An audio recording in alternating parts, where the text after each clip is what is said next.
Welcome back to Living with a Classic, and if you're new to my channel, I hope you stick around and consider subscribing. If you like videos like this, I'm going to remove the engine from this 1999 S-type. It's completely ruined. Hopefully put in a used good one that I picked up. Get this thing running back on the road for a family member who I think will enjoy this car very much. The previous videos, I removed everything from the engine bay to get this thing engine out. There's a lot to remove, and I tried to remove it with leaving the transmission in place and getting it to separate. That did not work. They did not want to separate at all. Just a lot of corrosion, I think, holding it together, just aluminum and dissimilar metals. So I'm trying to pull it out with the transmission and everything together. And a little bit of spoilers, I have actually succeeded this time, because right behind me over there is an engine and transmission sitting on the ground. Let me show you how it went. So here we are down in my other location. The bell you're hearing on the other side is just a goat and their chickens and everything. That's what happens here on the farm. But we got high ceilings here, so no issues at all. Up on jack stands.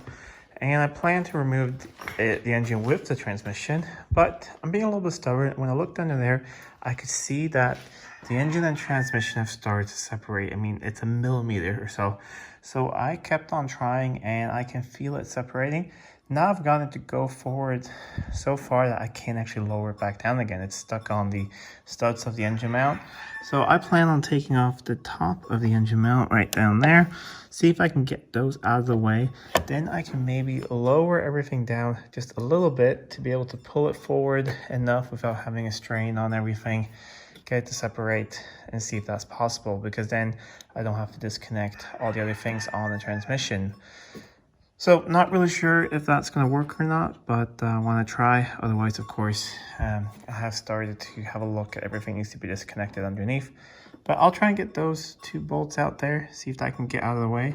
And then fingers crossed that this will work. But yeah, probably just jinxed it right there. Here's what the mount looks like once it's out of the car. So that was great. I lowered the engine down a little bit again. And this side's a little bit tricky because I have part of the exhaust there due to a bolt being just completely rusted and I can't get to it. So I use a 3/8 extensions with a swivel down there and a 15mm, and just by feel threaded that through the manifold. And then I put the socket on the other side because that was too big to get through. And yeah, it seems to be coming out. And once I got the nuts off here, I'll lift up the engine again. Get that out of there. Hopefully I can then lower everything down a little bit, get it forward a little bit, and see what happens. If I keep getting stuck on things, but it feels like it's working out, the next thing I could remove if I want to is the oil filter housing, but I think it's going to be fine now, or yeah, I'm going to stay positive. And there we go. That's the last mount out. So that gives me plenty of room up there, so I can lower it down basically so it almost rests on the subframe, and see if I can pull it forward a bit and get it to separate from the transmission. Removing the engine mounts did help a little bit. I'm not sure if you can see it on camera. There is a slight separation there, but I mean, it's not even a millimeter. I can just see that it's starting to separate, but I don't think there's any way I'm going to get that apart. So I will remove the gearbox here, the transmission. So the mount back here, disconnect the drive shaft. There's some electrical connection over there and the cable. Once again, I don't have a lift, so it's way too tight for me to try and film this at the same time while doing it. I'm going to remove all of this, support the transmission with a jack, and then hopefully everything will be able to come out now. Now everything is disconnected from the transmission, the prop shaft. Here is the transmission mount, the lines, everything. And I've started to just raise the engine up a little bit, and it feels like this hopefully should be possible. This transmission is dipping down in the back. I do have a jack supporting it, or actually it's hanging free right now, but the jack is just there in case it drops a little bit more. And the oil filter housing is about to go over the cross member. So fingers crossed that this is actually going to work this time. I do have the car still up on jack stands. I may need to lower it down. I'm not really sure, but I think I need the space for the transmission to dip down. But yeah, I guess we'll find out.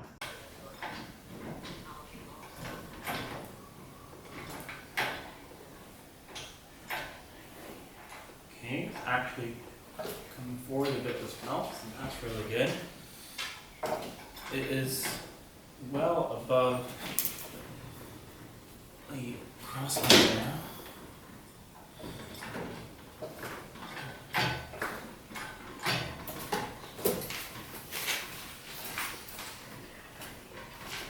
I may need to reposition the chains in the back to get it to be able to go down a little bit more in the back. I'll see if I can lower it down and do that, and then we'll try again. Chain is as long as it will go now, so let's try again.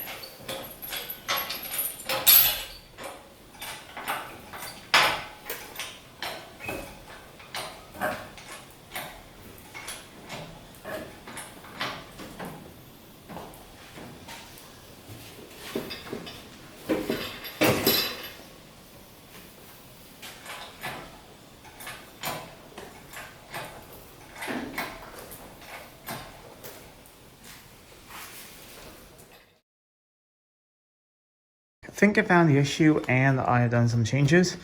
In the back, the transmission was, even though I disconnected the prop shaft, it sort of slid back and in again. It has a rubber disc coupling, but there's also a piece of metal that goes in. I can show that easier when everything's out, but that has slid back in and now it's causing the back of the transmission not to want to go down. So that was one issue. And then the second one was the coolant lines for the transmission. I didn't realize that they were attached to the engine in one place, so I removed that, and with that out of the way I could then lift out the radiator. So all of that is out of the way, coolant line is just laying down there, but hopefully, I know this is like the 5th time or something, but hopefully now we can get this engine out. Oh yes, something out.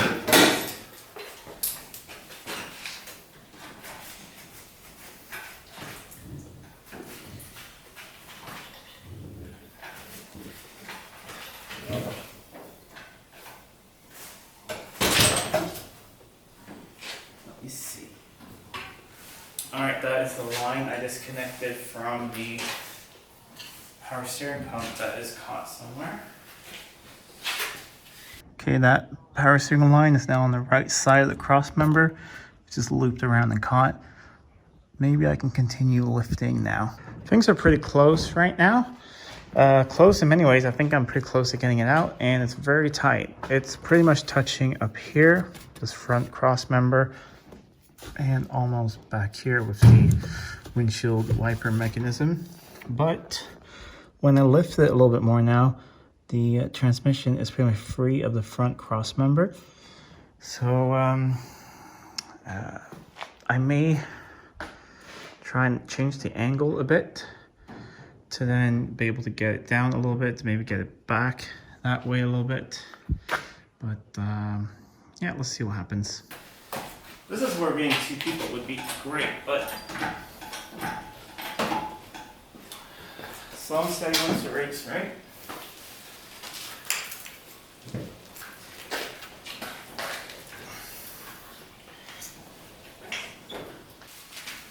Almost. Now it's just the rubber coupling there that is sort of stuck on the side, but I think I'll be able to lift it a little bit more, and then I actually don't know how high this thing lifts. I may be able to have to lower the car back down on the ground, but we'll see.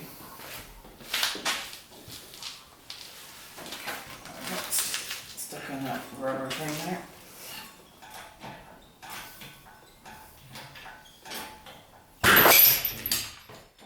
There we go.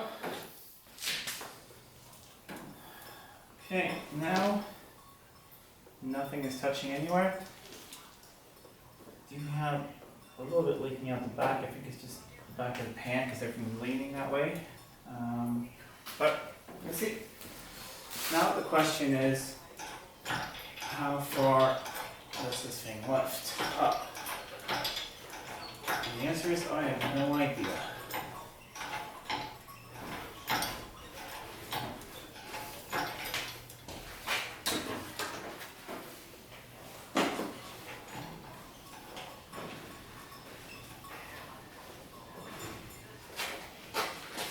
I think it's time to lower the car down a bit.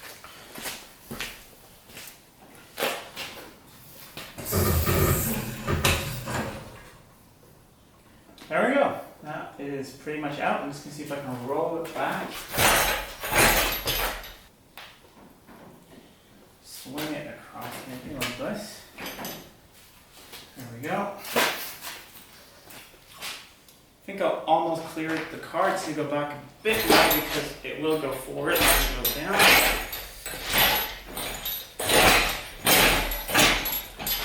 Okay, that should be enough. And I have found out what is leaking. It's a little thing I broke, a little piece of plastic, but I will show you guys in a little bit.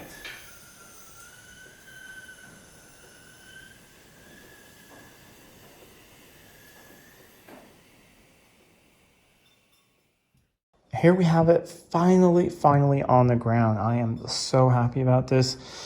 It's going to be a pain to put the other one back in, but I've learned a lot and I think I will change a few things. One thing I was not aware of was I didn't know that there was a line up here.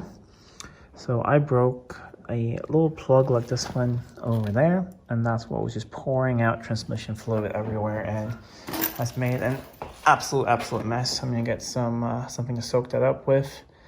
Otherwise, the engine bay is all, there's nothing left here now. Got that exhaust over there, but now I can easily get to that bolt or nut over there to get that off.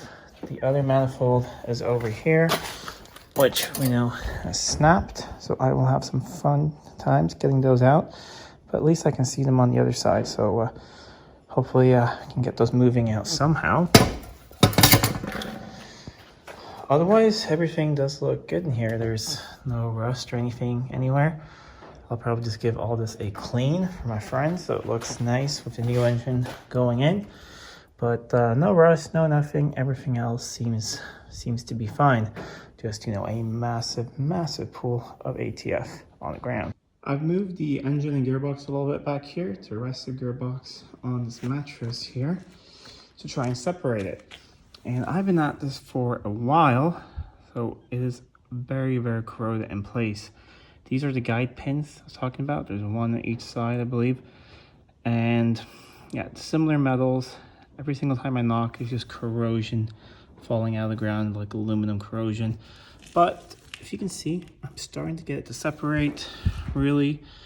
I've been driving in here with a rod on here to try and push on that pin with a light taps with a large sledgehammer this way, because if I damage the block, that doesn't really matter. I'm just reusing the gearbox. But slowly but surely it's starting to separate. It wasn't like this a few minutes ago, so I will continue with that a little bit, and hopefully soon these two will slide apart. Finally, I have some separation. I put in two of the bell housing bolts just loosely so the transmission doesn't fall out all at once. But you can see that pin there is loose. You can see all the corrosion on that. That one's loose now as well. So I think I will lower everything down a little bit now.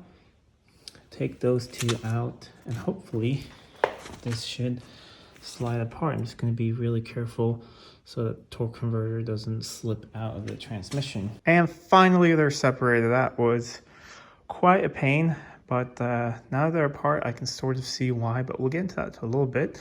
Transmission, nothing really happened to except the plastic thing that broke off there. I'm going to get a hold of another one, hopefully be able to put all that back together.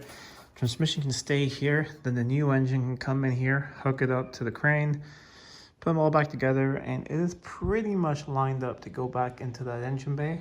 So that should hopefully not be that difficult. However, the other engine, some things need to be moved over, like the cam covers, the whole wiring loom, a couple sensors. I'm gonna have a look at the oil filter housing, that's the same. And then I am gonna replace some of the idlers up front, water pumps and those things. So a couple things need to be done before it gets moved over. But why it was so difficult to get apart, I think there's a couple of reasons. One of them, I haven't done that before with one of these Jag V8s, but there was a lot of corrosion on here. The similar metals was really stuck on those two pins. Also, like on some other transmissions, usually you have bolts that go into the torque converter, and then there's, it's real easy to get out. But here, you got these studs all the way around and nuts on the inside. So yeah, that made it really difficult to get out. It was really tight. Also, you see the corrosion on there. That sat really tight in here. So that was really difficult to get apart. So initially the torque converter slid out a tiny bit, and then I was able to get a pry bar in here and get it out. So I think it's not completely located, the torque converter right now, so I'll have to reseat that. But I'll do that at a later date. I'm really quite tired now, but very, very happy that all of this is out. Anyways, that is it for today's video. I hope you guys enjoyed following along, getting this engine out. And of course, like I said, I'm not going to do a how-to with this because it's the first time I'm doing this. The only time I really do how-tos on the channel is when I've done something lots of times and I can feel like I can give you guys a good explanation. So this is more just following along, sort of seeing how it goes. It's always interesting doing something for the first time, but if I ever have to do this again, it will go twice as fast because I'll definitely know what I need to disconnect in what order and where everything goes. So hopefully putting this all back together should go a little bit quicker. Let me know in the comments down below if you want to see the insides of the old engine, if you want me to take that thing apart and see what actually went wrong in it. I do have an idea. I think it would be a few things wrong with the inside, but let me know if that's something you want to see down in the comments below.